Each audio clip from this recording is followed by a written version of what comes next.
Hello and welcome back to the Power of Sacred Business. I'm Shereen's son and I'm so excited to be here with Glenn Harrold. Hi Glenn, how are you? I'm very good, thank you, Shireen. Just, So Glenn, oh go sorry, ahead. I Yeah. was just going to say I'm in southern Spain. It's a lovely, warm, sunny day, and yeah, enjoying life. I love that. I can feel it. So, Glenn, for those of you who don't know, is an author, a musician. He's an experienced clinical hypnotherapist who's helped thousands of clients over a wide range of stress related problems. And he has a very unique and highly effective series of professional hypnosis and meditation recordings, and he's sold over 10 million of them. And they're one of the world's best selling self help audio ranges. He's also written several books, 7 books to be exact, and produced 100, probably more than that now, hypnosis and meditation audios for BBC audiobooks, amongst other awesome publishing companies. So he's got lots of wonderful experience and trainings in the world of hypnotherapy. So is there anything that I'm missing, Glenn, that you want to share about what it is that you do and how you help people? No, my main thing is that I make recordings, hypnosis recordings, and before that, I was a full-time hypnotherapist, and I literally saw thousands of clients before I started making recordings. And so I had a really good apprenticeship, if you like. It wasn't like, I flipped out of an IT business and decided I was going to make hypnosis recordings. I really did a good grounding in hypnotherapy, and I saw clients for every kind of anxiety issue, weight loss issue, phobia. And so by the time I started making recordings, I had a lot of experience. And I was also, before that, before becoming a hypnotherapist, I was a musician. So I had a knowledge of how to record. My recording knowledge was pretty good. And I always had a little studio in my house. Back then it was quite a basic little setup. So marrying the hypnotherapy with the recording knowledge enabled me to make recordings that were quite professional and well put together. And in the UK, there wasn't really anyone making hypnosis recordings when I started back in the 90s.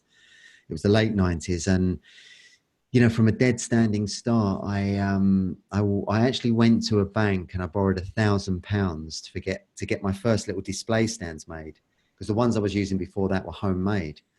And these display stands, and literally within 4 years, before I'd finished paying that loan back, I was employing 5 people and turning over like £500,000 a year. And I was still, and Wow. my PA said to me one day, "What's this £36 coming out of our account every month?" And I said, "Oh, that's the loan I took out to buy the stands." It was still coming out. So I went on this massive jump, massive growth, and it was incredible. It was an amazing journey. But I was meditating on abundance and the law of attraction, Mm, success. I was working so hard on that, the energetic side of it, and wow. that was a big part. So you had a very rapid growth in your business. Mm. And what was that like for you? I experienced a similar thing when I started my business, where I went from not knowing what I was doing at all to making my first 6 figures at a pretty young age, and it was more money than I had ever seen before. Yeah, Um, and I know for me there was a lot of like growing into that, and it was its own set of like new things that I needed to learn. So I'm yeah. curious, what do you feel like helped you grow your business so fast? And then what was that like for you as it was happening? So for me, I up until my childhood was very dysfunctional, messed up, and my only salvation, I got into a punk band when I was young that morphed into a pop band, and we won a competition in the UK and had a little bit of fame and fortune early on, which didn't last very long. But I always, after that, I made my living playing guitar in pubs and bars and that kind of thing. And it was literally one time we shared the bill with the stage hypnotist, and I saw him working his thing with the audience. And I had this real epiphany that I wanted to use hypnosis, but not for the entertainment side of things. It was for healing. I saw the potential for healing, and it was mainly for me. I wanted to heal my own dysfunction. Because up till I was 30, I was flat broke, couldn't hold down a job. And so, driving cabs or playing my guitar in bars was like was the only thing I could do. And I got by doing that. I worked hard doing it. and kept my head above water. But it was really when I discovered the law of attraction and self-hypnosis and realized that I could change the failure programming that I had inside and start to project out a different vibration that would attract opportunities towards me.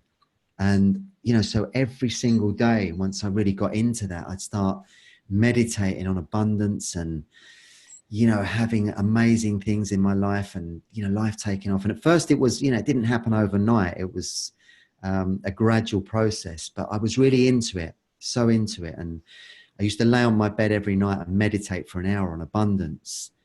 And my wife at the time, she would say that the bed would actually vibrate. When I got so deep into it, it would vibrate because I was Wow. so hungry for change and breaking out of the failure cycle that I'd been stuck in for so long. And it really propelled me forward. So yeah, once I did start to get going and I started making recordings, and I didn't have any great master plan back then. It was just making good recordings that would help my clients. And then I thought, well, I could put these into a few local shops. And I used to drive around to a number of local chemists in sort of South London and, near where I lived back then. And I'd literally drive back with, hundreds of pounds in my pocket from selling my recordings into shops. And it dawned on me, if I could do this locally, then I could do it all over the country and then potentially all over the world. And that's really what happened. So I went on this amazing journey and never really looked back. I've carried that momentum all the way through, and I love it. It's a very, once you get on the abundance trail and you start to resonate with it, with every cell, things come to you very easily. Opportunities do. I don't have to work hard to make things happen now.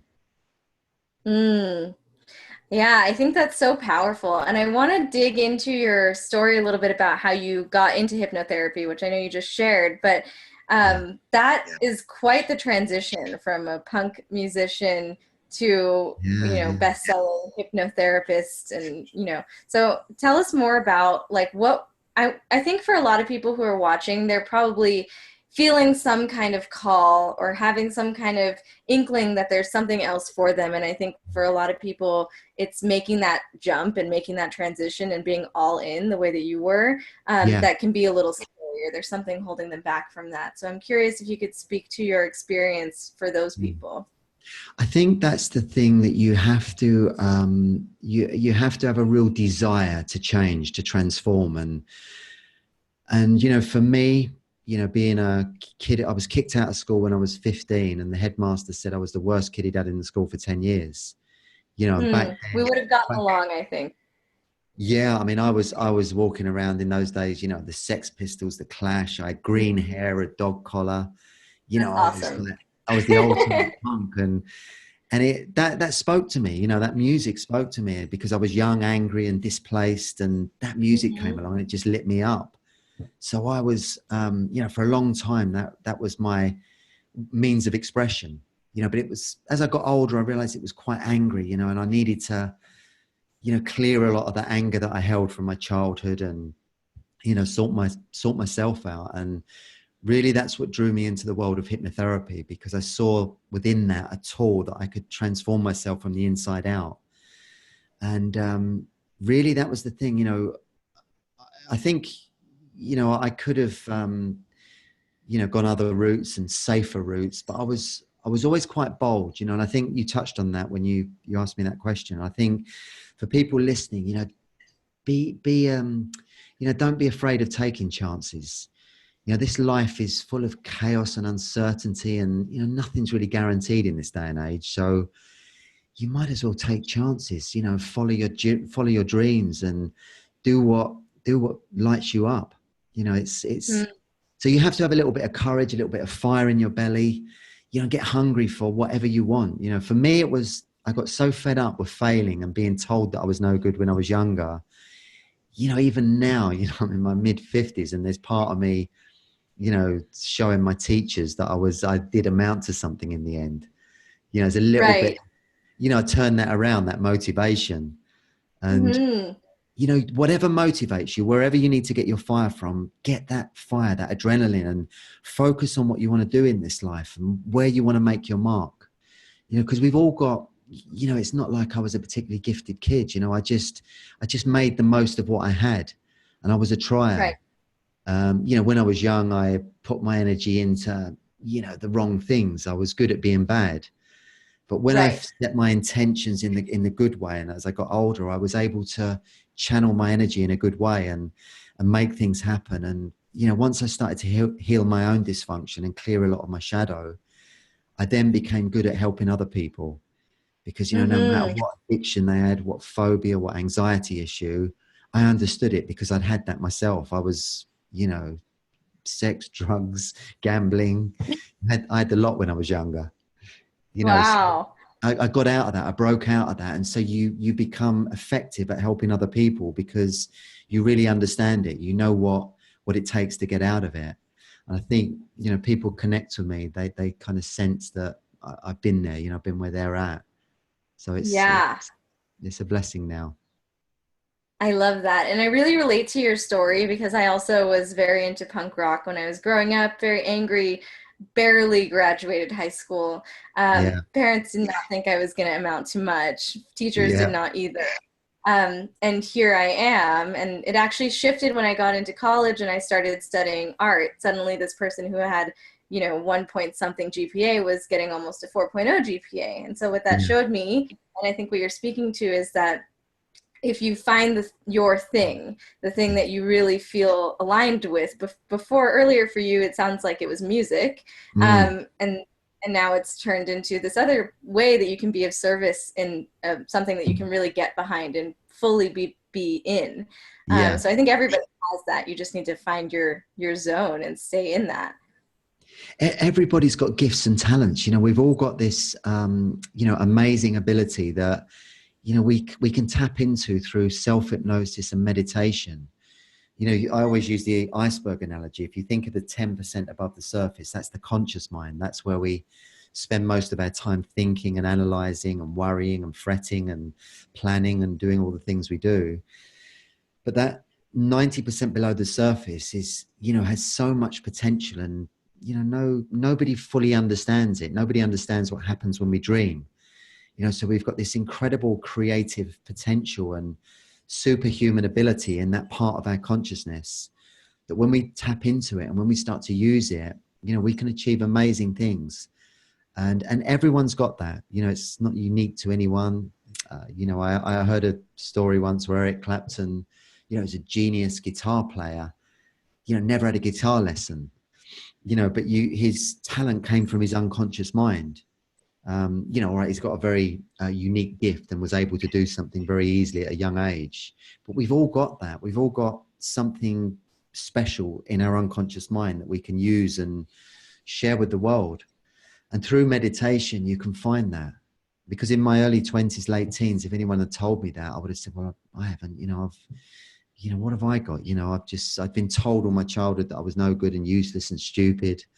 And I believed it. I really believed it. So I was stuck. But once I realized I did have potential inside me and I needed to change from the inside out, that's when the world started responding differently to me.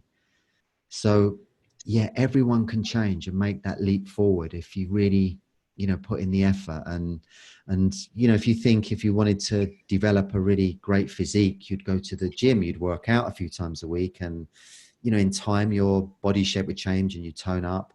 And the mind's the same. If you want to develop that, that consciousness and that awareness and that creativity, then work on your inner self through meditation and self-hypnosis.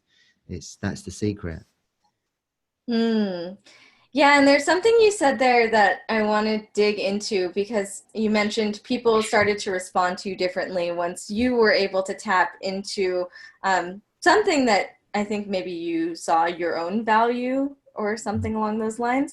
Um, but I feel like there's probably a lot of people watching who share the same background of kind of feeling like they're different, feeling like possibly an outcast growing up. We're speaking to the creatives and the healers and the empaths, the intuitives. Mm, Um, and so I think there's something about having your sacred business where you can feel in leadership and in your power in a way that is very authentic to who you are, that mm, the world starts to respond to you differently. mm. So what do you think that is, or how can someone access that for themselves for the first time, possibly?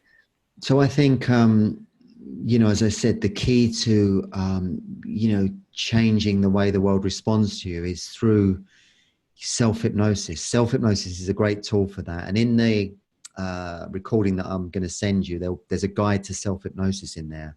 So anyone can use that guide and learn how to self-hypnotize. And when you go into that state and you start to project your goals out, you will find that on an external level, the world will respond to you differently. And for me, it was just such a dramatic contrast. You know, suddenly when I was using those kind of techniques, I was getting luckier. I started to meet the right people at the right time. And, you know, I started to mix with people of a more positive mindset, because I was projecting out all this positivity from my, you know, inner work. And it was quite amazing how that turned around. So, you know, whatever your plan is, you know, whatever sacred business you've got or sacred ideas, you know, I would crystallize them. How do you want them to manifest in the real world? You know, what is it you want to do? How do you want to make your mark in the world? You know, really give a bit of time thinking about your goal and what you want to achieve. And then once you've really crystallized that in your mind, then meditate, use the inner mind to really manifest it and visualize it in big ways. I mean, one of my big things when I started to make recordings, and bear in mind, I just borrowed £1,000 off the bank to make my first covers, display stands, I should say. I used to visualize my recordings selling all over the country in the UK and then all over the world. And they were cassettes at the time.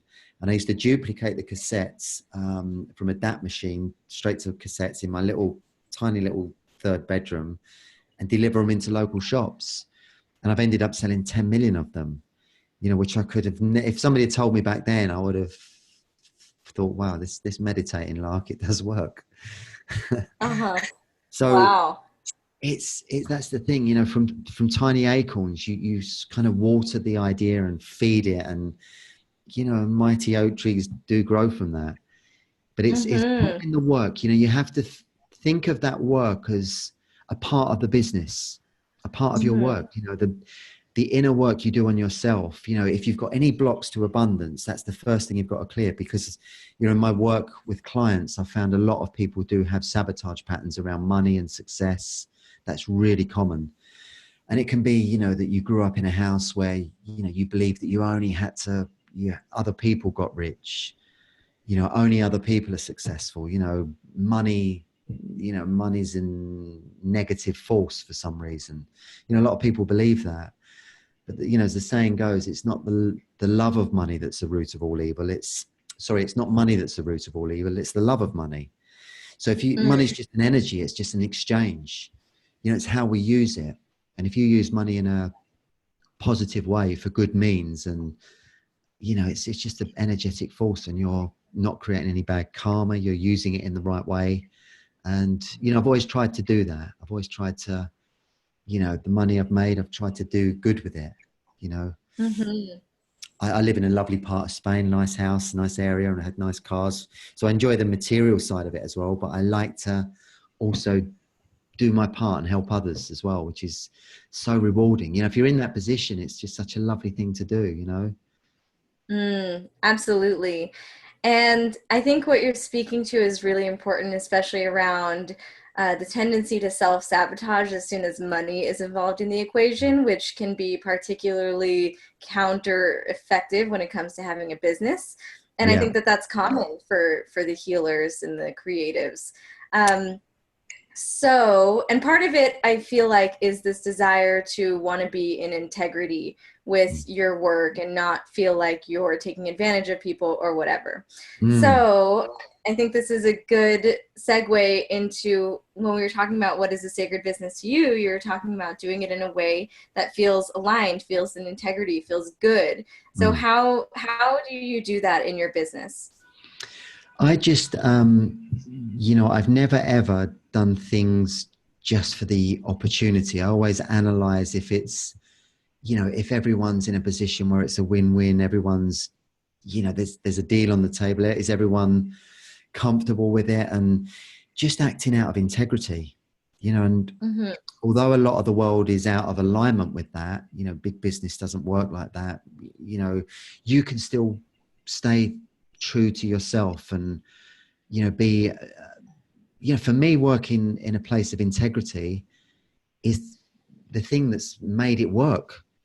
Because there were opportunities I had to take shortcuts that weren't ethical and things like that. And it would, with hindsight, it was never the right way to go, and I could see that. So I think, always evaluate every opportunity that comes along and things that come to you, and go into it with the right intention.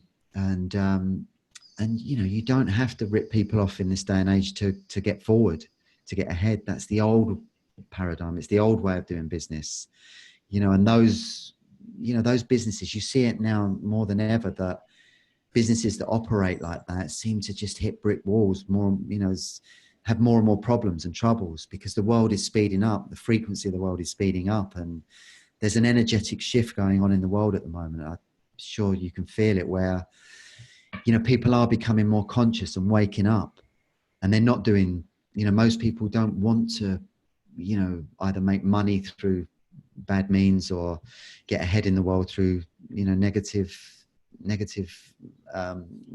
means, so we can get Mm-hmm. ahead in the world, but retain our integrity. And that for me is more important now than ever.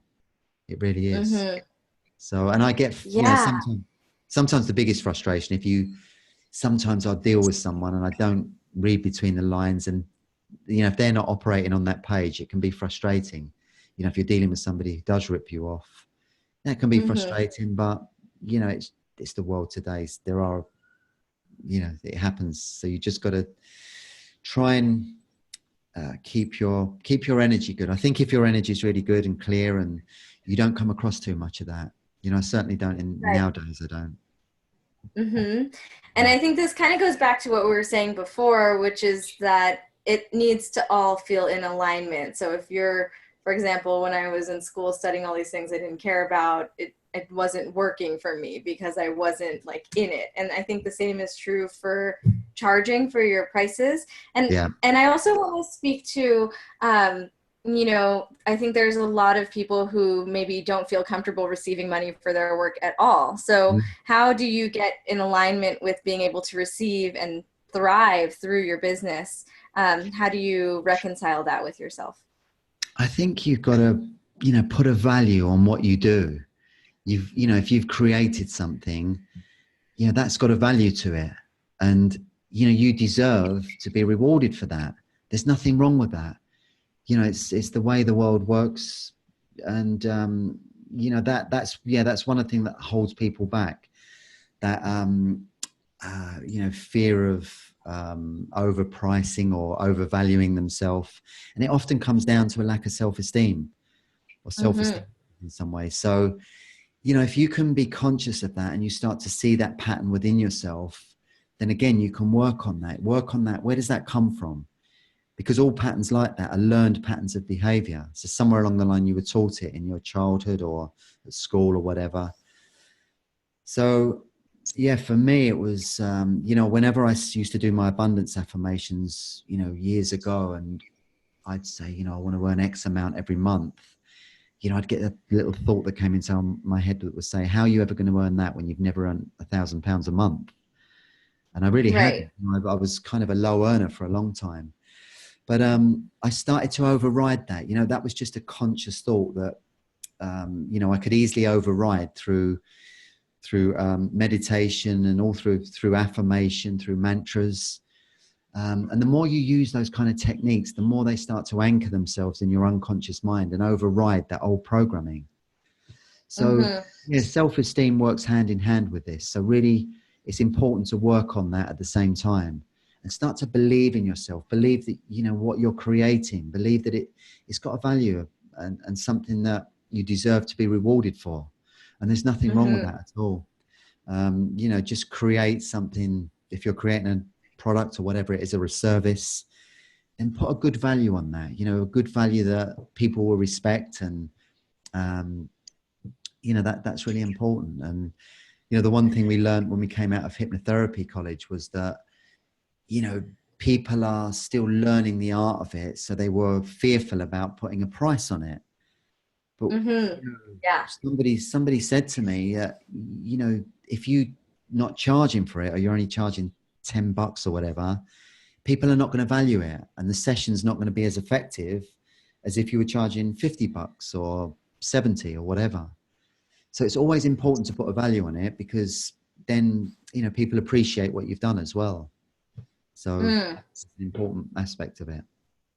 I agree. I find that I know when I pay for something, it's almost a reflection of my investment, and I tend to get more out of it Yeah. if I pay for it. And I think the same is true for a lot of my clients. So I think there's a lot here for people in this conversation around money and receiving for your work, and especially as you were saying, as it relates to self-esteem, which a lot of time it does come down to a self-esteem issue, which will lead to some kind of self-sabotage. Mm. So what I'm hearing in this conversation is that yes, we can have the strategy, but also working on our subconscious Mm. first, Mm. as the foundation Mm. before anything else is going to start to really land. Is that right? Mm. Yeah, and clearing out any blockages that are going to stop you from achieving your goal, whatever that is. And, you know, if there's a repetitive pattern that keeps happening, in that you're, you know, you're not able to move forward for some reason, there's normally a block within you that's stopping that happening. So it's really important to do the inner work to clear that out and, you know, make it happen. And something, you know, happened to me years and years ago that was, you know, kind of along the lines we're talking about, where that I did a sweat lodge on the midwinter solstice in the UK.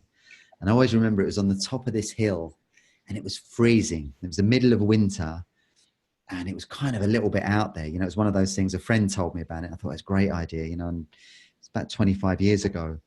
And we literally all stripped naked, did the ceremonial thing, the smudging. It was only guys. It was a guys' sweat lodge.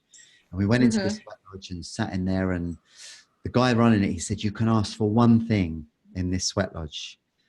And I was thinking, and, you know, I was at a point where I was really getting into the abundance thing and really wanting to manifest. And it was so part of my everything I was doing then, that when it came around to me, I said, I want to be rich. and and it was kind of, I probably should have worded it different, probably should have said abundance, but a few of the guys said, well, you know, that's a bit of a selfish thing to ask for. And I said, look, you know, my thing is, I'm fed up with being broke all the time. I want to create abundance. I want to make, you know, have money in the bank so that I can do good in the world, so that I can make a difference to my life and people around me and help other people. And, you know, my argument was, we had a little bit of a debate, and my argument was that money's just an energy.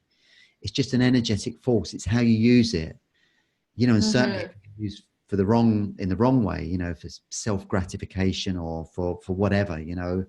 But if you use it or for control, you know, a lot of people use money and power for control. You know, you see that all the time. But if you use it in good ways, it's such an amazing thing. It's such an amazing force. And I really aligned myself with that, you know, and so yeah, that, and funnily enough, I met a guy years later, about 10 years later. And by then I pulled up outside a shop, and at the time I was driving an Aston Martin. And he looked at me and he said, oh, do you remember we did that sweat lodge together all those years ago? And he said, yeah, and I remember you asked to be rich. And then he looked at my car and he went, it's worked out, hasn't it? And I'd Uh-huh. forgotten all about it. I'd forgotten about what I asked for. And I was a little bit crass with it. You know, there would have been better ways to frame it, but that was it. I was so focused on it and so intent on it, intent on making it happen.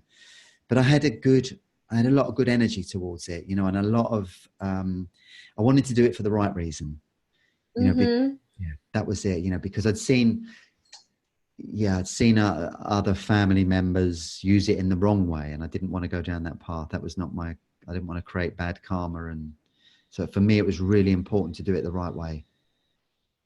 Yeah, and I think that's such a good permission for everybody who's watching, that it's okay to want to thrive and to want to be abundant and to want to make money, because my understanding is that we want to do this so that we can spend more of our time and resources and energy cultivating our work in the world.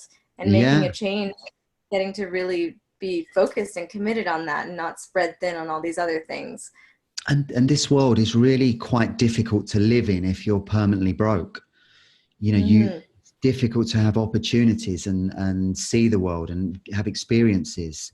You know, one of the best things I've spent money on over the last 20 years is having amazing experiences around the world, and being able to live in a place that I really resonate with in southern Spain. So I think that's the thing you need to focus on. If you've got any hang-ups about money, you know, think about, you know, what you could, you know, what you want to do, what you want to see in the world, what you want to experience, you know, what you want to give to the world. Because believe me, when you've got money in the bank and opportunities come from that, you know, your experiences of life are much more full and much more rich. And that's so Yeah. important. That is so important. You know, that's the key. So that's the thing to focus on. Yeah, I agree. I think there's a lot of people who are watching who probably have some hangups around money that are actually holding them back from really putting their full selves into their business and allowing Yeah. themselves to claim who they are and what they're here to do. So Yeah. I agree. There's always a lot in the realm of money, and how we do one thing is how we do everything. So, yeah, I definitely a mean, good place to money look. gets a bad rap, doesn't it? A lot of the time because of, you know, what we see in the media and the way that powerful businesses operate. You know, so I think people don't want to align themselves with that, but you can operate in a completely different way, you know, in your own space with your own integrity, and that is important. Hmm. And you know, yeah, what's better in the world than living a rich full life with travel, with experiences? You know, I've got more friends here than, you know, I had back in the UK, because I live in such a great place, so many friendly people here. And you know, that's all come from the opportunities that I've been able to create because I've been in that position where I can do it. And And I think it's time for healers to reclaim and change a paradigm of, what our work in the world is worth, and yeah, the kind of lifestyles we're worthy of living, which is not one where we feel scarce. If we're doing such important work, I always say it's time for healers to heal business and to you, change the paradigm. Hmm. yeah, there's that meme that goes around on, you know, social media that we need, you know, we need healers, we need poets, we need musicians more than ever. You know, that's the people we need to rise up and, you know, not, we don't need more, you know, bankers and people, you know, that kind of Right. thing. We just need I'd a, love to see. Uh-huh. we need a change in the world, you know, and it's going to come from people who are conscious and waking up and Exactly. doing their work. And, you know, to don't be afraid, you know, go out there and do your thing and do it with passion and gusto, and make it happen, because, you know, the world needs a lot more of that. Right, and I would love to see more money in the hands of conscious people to do good things with it. Exactly. Exactly. You know, not Hmm. the, you know, the governments and the power structures we've got at the moment. That's got to change for the world to move forward, you know. And it's the only way it's going to happen is an expanded consciousness, a raising of awareness, and, you know, for power and opportunities to come into the hands of people who are awake and want to do good in the world, you know. And Hmm. there are more people waking up. You know, I just saw a screening of a film today that called Time of the Sixth Sun, and it's going to come out very soon, and it's an amazing film about the expanding of consciousness in the world and the way that change is happening. And the film was scheduled to come out about 5 years ago. And the director said to me, he said, if it had come out 5 years ago, it wouldn't have had the impact it's going to have now, because a lot more people are awake now than they were 5 years ago. So I think that's such an important thing, you know, we've got to keep waking people up. And, you know, I'm very lucky through my recordings that go out and, you know, on all platforms, Amazon and iTunes and all around the world. I'm now connecting with a lot more young people because they've got the recordings on their phones. Whereas when I first started making recordings, it was, you know, cassettes and CDs, and it tended to be sort of more middle-aged people that were buying the recordings. But now I get messages from youngsters, you know, not being bullied at school because they feel confident because they're listening to my recording. And Oh, that's amazing, awesome. yeah, amazing things like that. So I've got this lovely platform, you know, to connect, and I always try to infuse my recordings with that, you know, that kind of thing that helps to wake people up, you know, go on the journey that I went on, you know, when Mm-hmm. I expanded my consciousness, you know, and, you know, I've done a number of ayahuasca ceremonies that really took my consciousness to another level and helped me to really open up and clear parts of my shadow that I didn't know existed. And, you know, there's lots of tools and ways of doing this in this day and age. And it's so liberating when you do that, because for me, you know, when I was in the band, when I was young, I played in a band, and whenever we did interviews, I couldn't actually speak on the microphone because I was so paralyzed with self-doubt and fear, and I was locked. You know, my throat chakra just was closed down, and I couldn't speak. And you know, when I think now, I've got my voice because I've done all the healing and clearing over the years, and it's enabled me to kind of be the person I'm supposed to be. Whereas years ago, I Mm-hmm. was loaded with this crap conditioning that just held me, it Right. suffocated me, just suffocated me. And, Mm-hmm. you know, and I got myself out of that through working on the inner me, and, you know, then later on started to focus on abundance and deserving. You know, deserving's a big part of that. You know, we all deserve to be abundant and prosperous, you know, and to be able to share our work with as many people as we want to. You know, that's Mm-hmm. a divine right, you know, so why not do that, you know, and anyone can do that. Mm-hmm. Totally. Yeah, I completely agree. I think what you're saying, what has been my experience in business is so much of this is just peeling away all the stuff that was put onto us in the first place that is not the truth of who we are. Yeah, I do want to make sure that we get a chance to talk about, you have an awesome free gift that's going to help us do that, I'm imagining. So yeah. tell us about your free gift. So the free gift is the solfeggio 639 hertz sonic meditation, and it's a recording that I made with Ali Calderwood, who's a brilliant musician. I often make most of my recordings, I use my own music, but with this range, Ali was very gemmed up on the solfeggio frequencies, which are a series of tones that Gregorian monks used to chant to create certain states. And so the 639 hertz one is about expression and Mm, kind of finding your voice. So it's perfect for this, you know, what we're talking about. And so Ali created the frequency, the music frequency at 639 hertz. And between us, we scripted a meditation that focused on expression and mm, everything that goes with that frequency, like the color green and all what's the word, the vibrational energy and the colors and the feeling of that frequency. So we kind of really infused it with that, and the whole range, the solfeggio meditations, you know, they really hit the spot. I get some amazing feedback from people who use them. And so that's my free gift. So that's a 25-30 minute meditation that you can lay down with headphones on, listen to, and kind of get lost in it, and, you know, really get used to what it is to go into a deep state and empower yourself. Because that's really the crux of my work. It's about guiding people into a very deep, relaxed state, and then giving them affirmations that they take ownership of. And I use a technique where I use affirmations that pan from the left to the right hemisphere, and very dreamy and very sort of trippy. And most people, they work for most people most of the time. And there's also my guide to self-hypnosis in there as well. amazing. So that sounds like it's going to be totally helpful for everything that we were talking about today in terms of reprogramming the subconscious, which is going to be nothing but helpful when it comes to allowing yourself to put yourself out there and speak your truth without fear or anything else that may be blocking you. And I So, always, sorry, I was going to say, I think of it, you know, think of it as well, like it's, you know, I've been on that journey for 25, 30 years when I first discovered it, but I'll still be doing it when I'm 90. I will never stop the clearing process, because I think this life's a golden opportunity to be able to do that.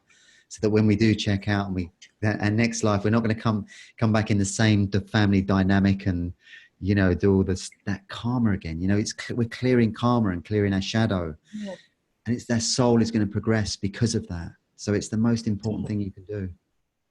yeah, I agree. All kinds of clearing is needed for this path of entrepreneurship.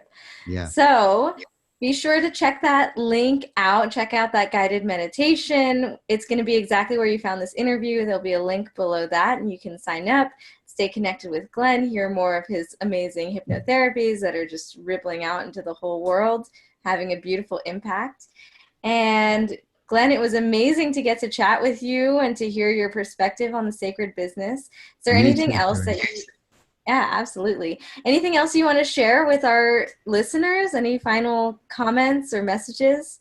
I think that's the thing. You just have to really believe in yourself, believe in what you do and believe that you've got untold creativity and talents inside. And I was the kid out of 1,000 boys in my school that was expelled when I was 15. I didn't get any qualifications. And when I sat down to study hypnotherapy in a classroom, that was a scary thing for me because my only association of classrooms were terrifying and riddled with failure. So sitting in a classroom again was a big hurdle for me to overcome, something as simple as that. But from that little space, I managed to, grow and build up what I wanted to do, and have an amazing journey and success like I couldn't have believed back then.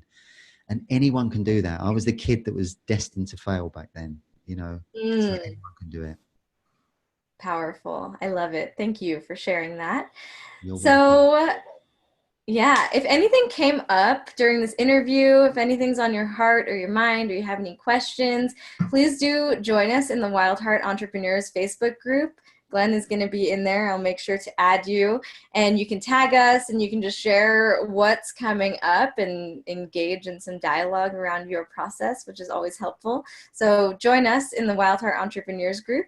And aside from that, we are signing off, and I will see you tomorrow with more interviews directly to your inbox. So we're saying bye. Thank you, Shereen. Bye Sign- bye. Absolutely. Thanks, Glenn, for being here. And I will see you all tomorrow with more interviews on the power of sacred business. Bye, everyone.